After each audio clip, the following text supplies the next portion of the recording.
Hadirin, sebelum kita memulai pembacaan Sirah Nabawiyah Nabi kita Muhammad SAW, mari bersama-sama kita hadiahkan, kita kirimkan pahala bacaan surah Al-Fatihah untuk tuan rumah yang mana abahnya Rahmat ini sedang dalam di rumah sakit. Mudah-mudahan Allah angkat penyakitnya. Amin. Maulid kita tadi dengan berkat kemuliaan Nabi kita Muhammad SAW. Amin. Ala hadhihi niyah wa likulli niyatin salihah bi sirrin nabi wa alin nabi wa bi karamatil Fatihah.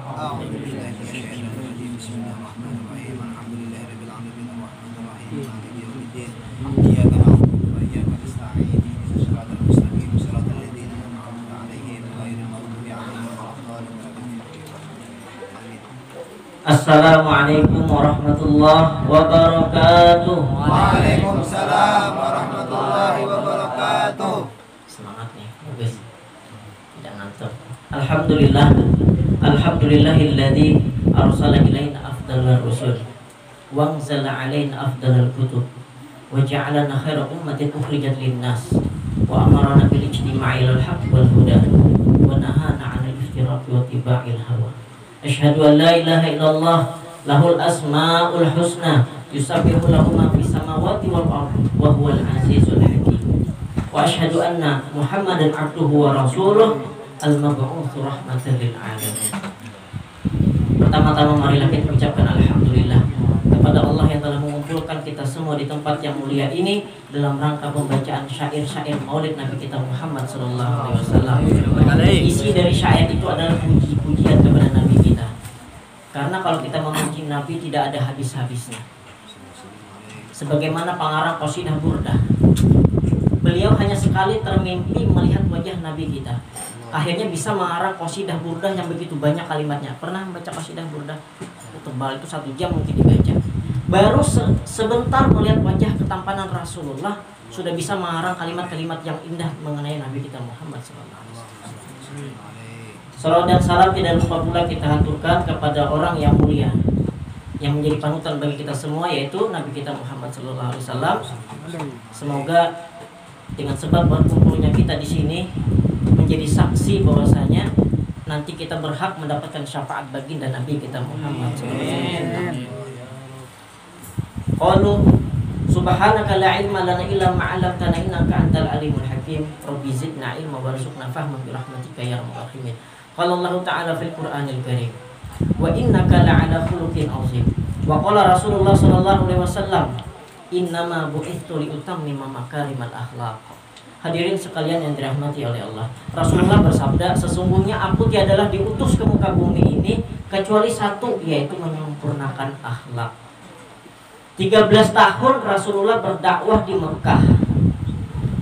Hanya satu yang menjadi ajaran Rasul, yaitu ketauhidan. Karena orang-orang jahiliyah itu, yang namanya jahiliyah ini bodoh, menyembah berhala. Berhala itu apa? Patung mungkin, ya. Bahkan dulu orang membuat patung itu dari gandum. Jadi apabila datang masa kemarau, makanan habis, gandum yang di patung tadi dimakan. Ini aneh nih, sudah dia bikin Tuhan, dimakan Tuhannya.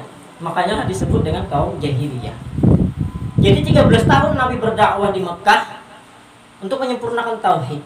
10 tahun di Madinah. Karena kenapa lebih cepat di Madinah? Karena di Madinah orang-orang Madinah lebih cepat menerima Islam ketimbang di Mekah.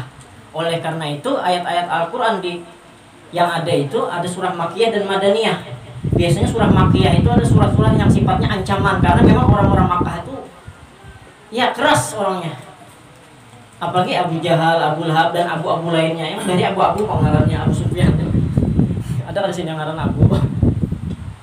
Nah, bagaimana Nabi kita meluruskan tauhid di Mekah? Nabi kita mengajarkan tauhid dengan akhlak. Jadi kita ini apabila ingin mengajarkan akhlak, mesti dengan akhlak. Jangan sampai mengajarkan akhlak dengan ketidakakhlakan. Misalkan anak kita macal, jangan dipukul. Anak itu adalah titipan Allah, itu rezeki dari Allah. Nanti kalau kita pukul anak kita, nanti yang punya titipan marah, yaitu Allah Subhanahu wa Ta'ala. Bagaimana cara mendidiknya? Dibicarakan dengan baik-baik, diberikan pemahaman kepada dia. Kalau dia salah, memang pemahaman dia, ilmu dia sampai di situ, belum bakal lagi. Jadi berikan pemahaman yang baik, sentuh dia di hatinya, insya Allah dengan hidayah Allah dia bisa berubah menjadi lebih baik. Nah, hadirin sekalian yang dirahmati oleh Allah, pada suatu ketika Rasulullah berjalan ke masjid, bukan di waktu mau sholat. Waktu Rasulullah berkunjung ke masjid, ternyata Rasulullah menemui sahabat yang bernama Abi Dzar Al-Ghifari. Al-Ghifari itu ngaran tempat. Kalau kita ini kan Al-Banjari, berarti orang Banjar. Kalau kita ini paling bangi, ada memang tokoh-tokoh di sini lah. Lampihonge. Sidin ini orang Al-Ghifar. Perjalanan jauh menemui Rasulullah untuk bersyahadat. Waktu itu kan kalau orang ketahuan bersyahadat dipukuli, disiksa. Akhirnya Sidin tadi berhinipan mencari di mana nih kabar Nabi kita berdiam dari orang-orang kafir Quraisy itu. Jadi kita ada wali petampai wahan itu. Berat untuk masuk Islam. Kita wahin nyaman banget.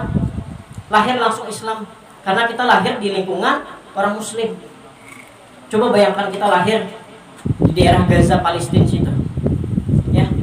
Diburu orang Islam itu. Dibunuh, dibom. Ya Allah, kita nyaman banget di sini.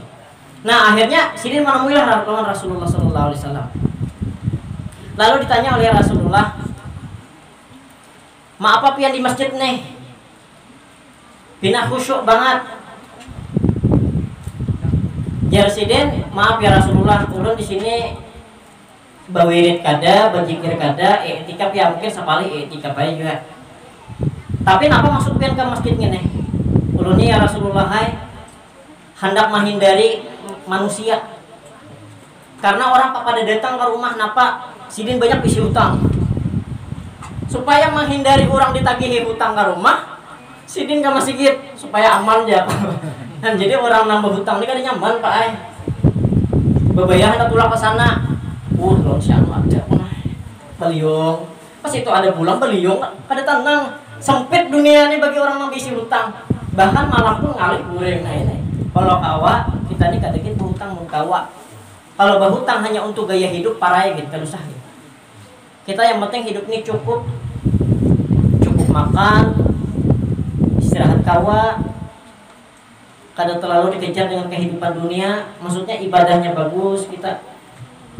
Karena hutang ini yang alihai bersangkutan nanti di akhirat. Karena ini menyangkut hukukul adami. Maksudnya menyangkut hak manusia.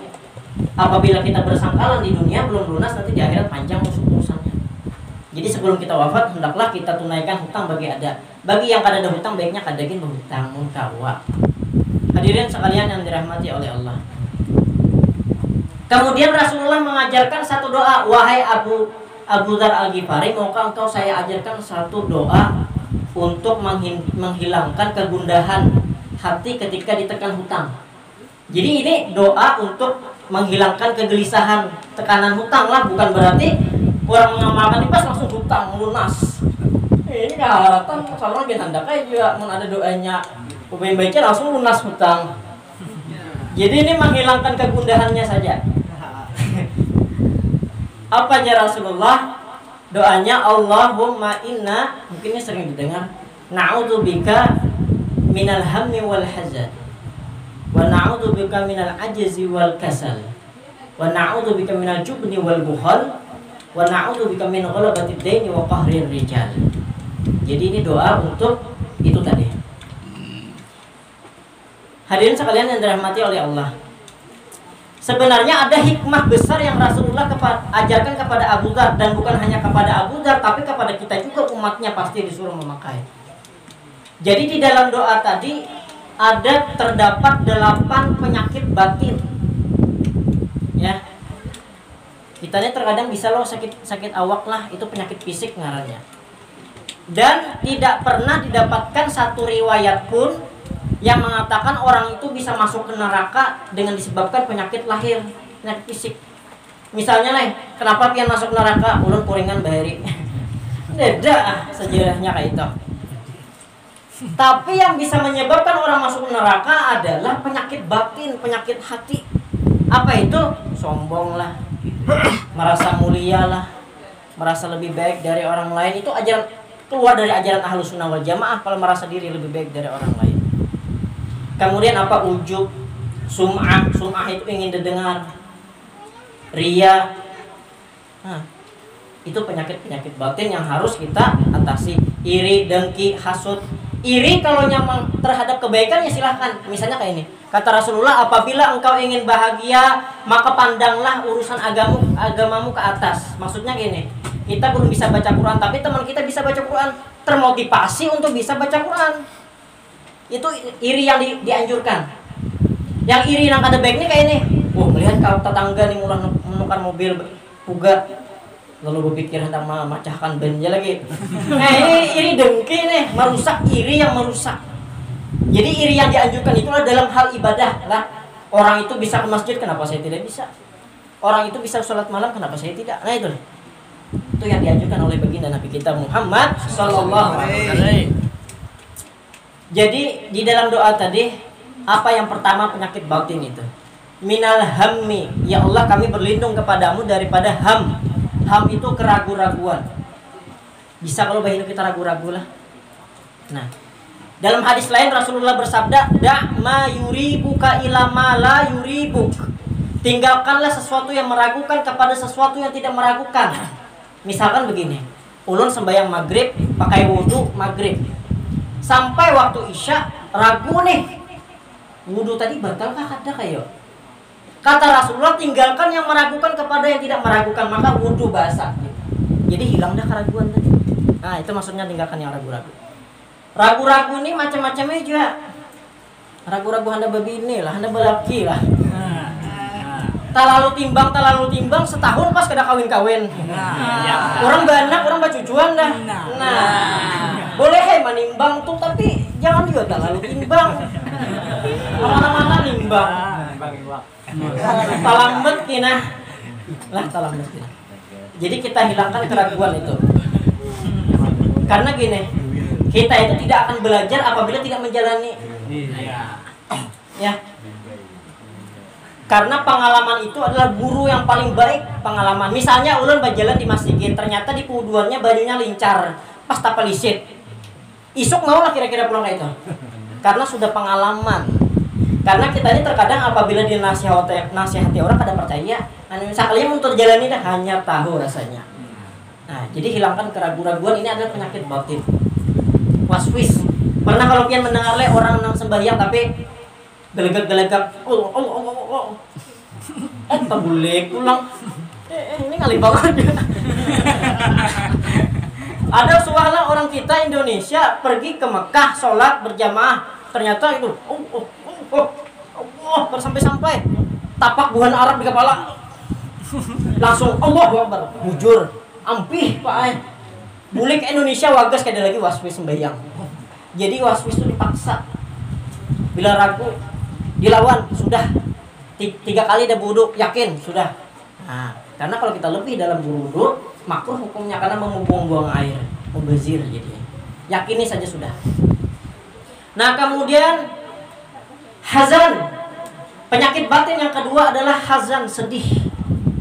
Sedih itu wajar kan, kita manusiawi. Nabi kita pun bisa sedih ketika wafatnya Siti Khadijah. Orang yang sangat mendampingi beliau dalam berdakwah itu, beliau sedih banget. Tapi jangan juga terlalu sedih. Ya. Karena kehidupan ini berputar, ada senang, ada sedih. Ada suka, ada duka. Ya. Kadang orang tuh nang seharian tertawa. Ada yang mana lah? Tertawa seharian. Ada juga orang nang seharian nangis kadang. Urus karing marane nangis terus. Nah, jadi gini, prinsipnya lah supaya hidup kita itu tenang dan kada terlalu sedih. Kayak ini ulun mengajarakan bagi ilmu lah kita. Kada ada yang lebih. Cuman belum narai wah ini diberi kesempatan berbicara di sini itu narai. Kalau mau hidup senang, pakailah prinsip seorang tukang parkir. Lihat aja tukang parkir di Amunta itu. Sehari berpuluh-puluh mobil datang sehari itu hilang juga. Ada lainnya sombong. Hilang tadi ada lainnya sedih. Kayak itu tujuan. Apapun yang hadir dalam hidup kita adalah titipan Allah. Yang namanya titipan, maka kapanpun sang penitip mau mengambilnya, ya karena memang miliknya, gitu. anak titipan, kendaraan titipan, rumah titipan. Tapi tidak bisa, apakah kita bisa memanfaatkan itu semua untuk ibadah di jalannya Allah Subhanahu wa ta'ala. Kemudian wa na'udzubika minal ajzi. Ya Allah, kami berlindung kepadamu daripada sifat lemah. Ini sifat batin juga nih, lemah. Karena Allah sangat mencintai hamba yang kuat ketimbang hamba yang lemah. Lemah apa yang dimaksud? Lemah ekonomi. Ya mungkin kada mau begawi. Dulu suara di zaman Sayyidina Abu Bakar, ada sahabat Nabi yang berdoa, "Ya Allah, turunkan rizki." Ditapak oleh Sayyidina Abu Bakar. Sudah berdoa, begawi. Ya kalau berdoa warah aja. Karena tidak pernah dalam sejarah ada terdengar emas yang jatuh dari langit, tidak ada. Maksudnya selain berdoa, berusaha. Kemudian lemah apa? Lemah pendidikan. Jangan sampai kita tuh lemah ekonomi, lemah pendidikan, apalagi lemah iman. Nah nih, iman itu adalah bagai pondasi rumah. Apabila pondasinya kokoh, maka bangunan di atasnya akan kokoh. Apabila pondasinya tidak kuat, maka otomatis akan mudah roboh rumah yang ada di atasnya. Bayangkan Nabi kita mengajarkan tauhid luar biasa. Bilal bin Rabah ketika masuk Islam ditarik oleh Abu Jahal, Abu Lahab ke padang pasir, ditindih dengan batu besar di atasnya. Kafir, kafir, kafir, tidak mau. Tapi apa yang dikatakan ahad, ahad, ahad, satu, Allah, Allah, Allah. Justru dengan sebab siksaan itulah Bilal bin Rabah merasakan kenikmatan iman. Ada lagi pembantunya Abu Jahal, Zurainah. Ini pan jasidin itu 4 jual pengajian lawan Rasulullah. Mau ketahuan ya akhirnya pas ketahuan dilakukan oleh pengawal yang lain, ditampar di muka, dicolok di mata, berdarah. Kuatnya pengiman mereka itu kayak apa, didikan Rasulullah luar biasa. Jadi iman ini sangat penting dalam mengarungi kehidupan ini. Jangan sampai iman kita lemah. Dulu pernah ada kisah di zaman Khalifah Umar bin Abdul Aziz. Beliau ini seorang gubernur di Madinah. Ini kita sore kan, asarnya cepat, wah inilah kita jam 3 tadi mulai. Jadi kita sasadangnya aja ini. Pesan tuan rumah juga sasadangnya aja. Baiklah, lanjut. Ternyata komandan Umar bin Abdul Aziz ini ada yang ditawan bertiga komandannya oleh orang kafir. Jadi ujar yang pimpinan orang kafir tadi, kayak apa nih orang nih, kayak kita apa ini? Kita bunuh saja. Ujar Perdana Menterinya apa?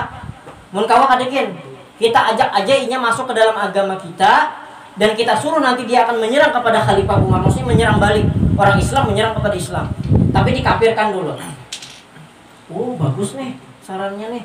Akhirnya ditemuilah bertiga tadi. Yang pertama ditemui, "Wahai fulan, maukah engkau masuk kepada agama kami dan mengkhianati bangsa kamu?" Apa kata komandan yang pertama tadi? "Tidak, saya telah berjuang demi Allah dan Rasulullah. Tidak akan semudah itu berpindah agama," kan gitu. Oh, kalau begitu kamu saya bunuh ya. Silahkan.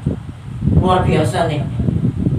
Mau mempertahankan agama meskipun nyawanya hilang. Akhirnya dipancung di leher, putus lehernya. Tetapi apa? Ketika kepalanya putus, masih sempat ngaji. Karena kan itu ada beberapa detik ya, tubuh itu bergerak. Apa bunyinya? Ya ayyatuhan nafsul mutmainnah irji'i ila rabbiki radiyatan mardiyah fadkhuli fi ibadi wadkhuli jannati. Itu ayatnya. Apa artinya? Wahai jiwa yang tenang, kembalilah kepada Allah dan masuklah kepada surgaku dengan ridhoku. Singkatnya seperti itu. Maksudnya apa? Orang ini syahid. Syahid ini jaminannya surga tanpa hisab amal nanti di akhirat. Langsung masuk ke dalam surga. Bahkan di dalam hadis itu ada saya baca, orang yang mati syahid itu dianugerahi sayap oleh Allah sehingga bisa masuk dari surga manapun dia mau. Itu tuh syahid. Dan matanya tertutup dan bibirnya tersenyum. Maksudnya ini pacaran surga nih orangnya. Kemudian yang kedua dihadapkan lagi. "Wahai fulan, maukah engkau masuk ke dalam agama kami dan engkau khianati bangsa kamu? Dan kamu sudah melihat kalau kawanmu meninggal?" "Ya sudah, saya melihat." "Terus gimana? Mau tidak?" "Sudah, jangan banyak bicara, jangan banyak bacot, jangan." Jangan banyak bacot, ya penggal saja saya. Luar biasa imannya nih. Dipancung lagi, putus lagi lehernya. Apa yang dibacanya? Wujuhu yawma idzin nazirah ila rabbiha nazirah. Pada hari itu wajah-wajah orang beriman, ini cerita orang di akhirat, berseri-seri, gembira karena menatap wajah Tuhannya.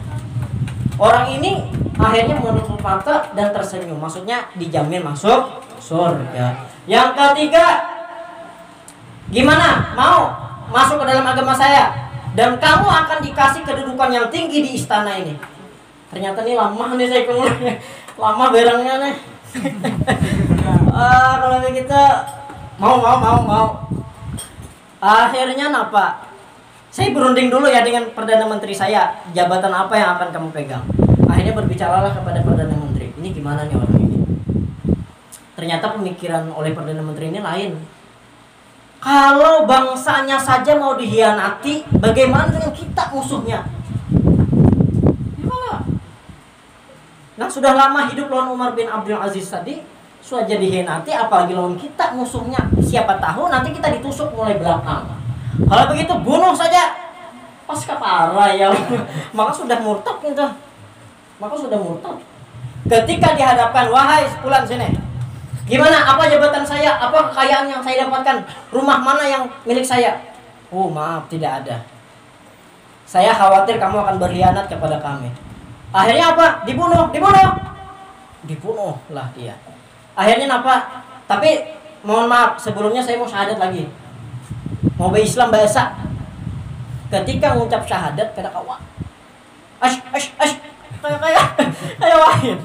Tidak batu-batu corona aja orangnya. Kada kawa mengucap syahadat. Karena kalawasan kada kawa juang mengucap syahadat, dipenggal oleh algojo lah kepalanya. Tapi napa nang keluar dari muntungnya?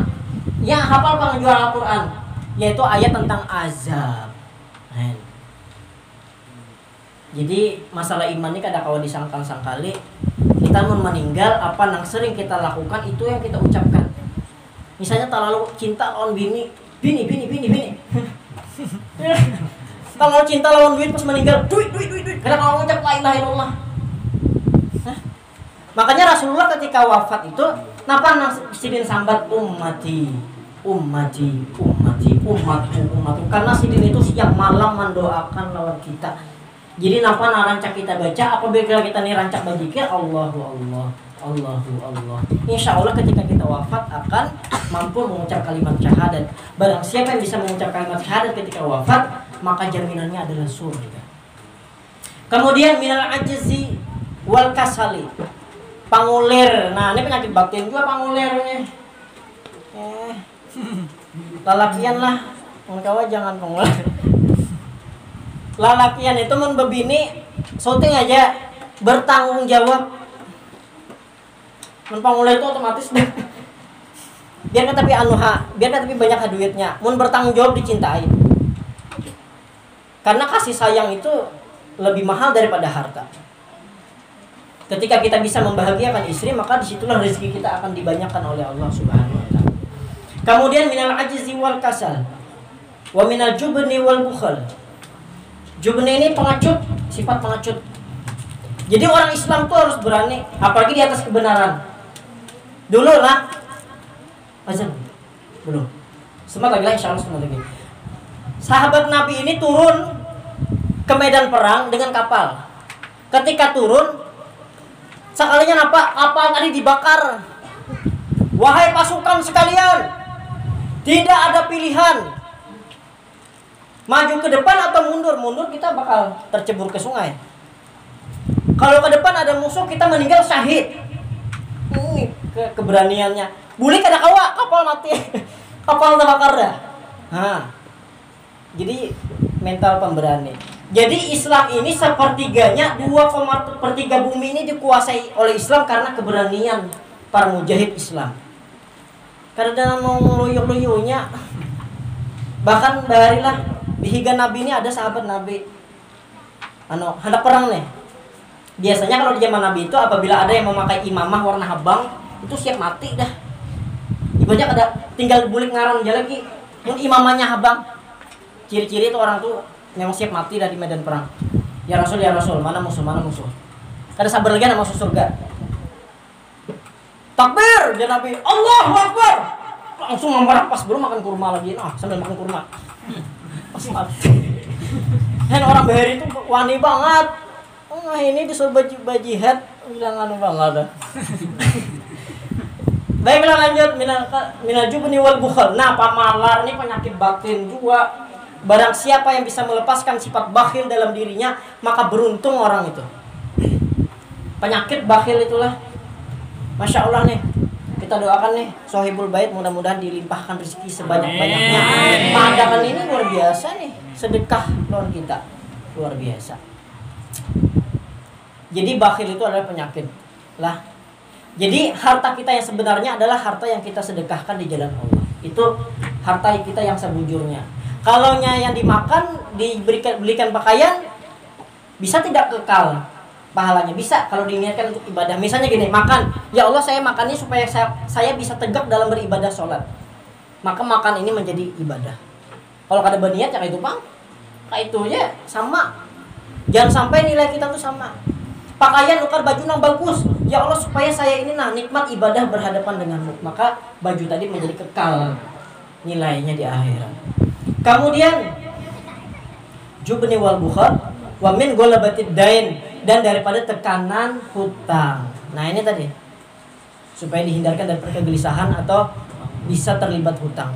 Kemudian wa qahrir rijal, yaitu diinjak-injak orang. Qahrir rijal itu maksudnya sewenang-wenang orang. Lah, hidup tuh kada mandiri. Hidup itu bergantung lawan orang.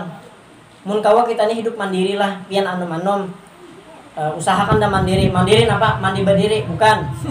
Mandiri maksudnya bisa berpikir dah. Kayak ini baik non, gasan ulun. Lanjutkan. Ya jangan terlalu tergantung dengan orang tua, apalagi sudah mulai dewasa.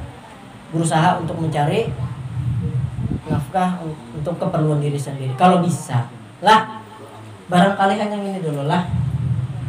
Kita ini parak dasar. Mohon maaf jika terdapat kesalahan, kehilapan, ulun minta rela jualan bukan di hadapan pian-pian seberataan yang petuha pada Allah. Mohon maaf berataan. Terima kasih atas perhatiannya. Hadanallah wa iyyakum ajma'in. Wassalamualaikum warahmatullahi wabarakatuh. Waalaikumsalam warahmatullahi wabarakatuh. Al-Fatihah.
Minna wa minkum taqabbal.